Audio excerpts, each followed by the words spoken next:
Россияда китап укуны пропагандалаучы шаралар арта бара. Ил күләмендә үткәрелә торган живая классика дип аталучы уку көне турында актуаль әңгәмә сәхифәсендә.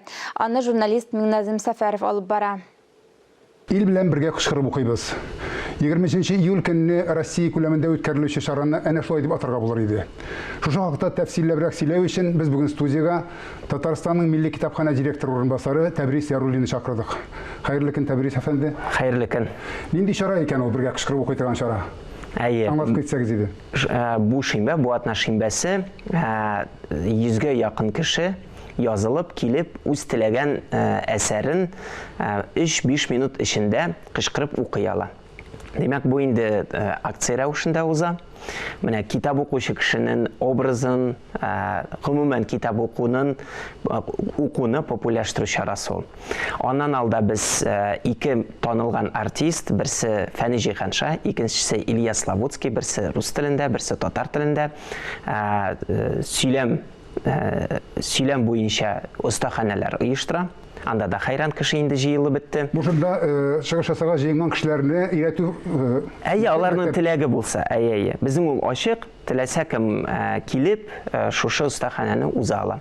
Һәм инде без кычкырып укып туйгач, бу безнең сирәк була торган урыннарда, менә уку залларында узачак. Гадәттә китапханәдә уку заллары ул шундый тын урыннар. Ул көнне инде менә кычкыра торган урыннарга әйләнәчәк. Инде шуннан соң безнең ике кунак Мәскәүдән килә. Берсе безнең якташыбыз һәм сезнең коллега Шамил Идиатуллин. Язучы. Мин аны бик яратып укыйм үзем дә. Ул киләчәк һәм тагын бер сезнең коллега һәм актриса Екатерина Шпица. Безнең шундый бер формат бар китапханәнең, ул китаплы блиц дип атала. Менә килгән бөтен кунакларга без тиз сораулар бирәбез китап турында. Кайсы китап аңа менә тәэсир иткән, кайсысы ошаган, яисә киресенчә бер дә ошамаган китаплары турында сөйләячәкләр. Менә шушы укудан соң, уку 2-дә була, инде монысы кичәсе сәгать 4-тә башлана. Менә 4-тә без алар белән китаплы блиц оештырабыз.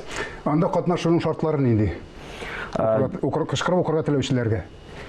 Шартлар бик гади, теләк кенә кирәк. Демәк, алар безнең социаль ширкәтләрдә сылтама табып, теркәле узырга кирәк.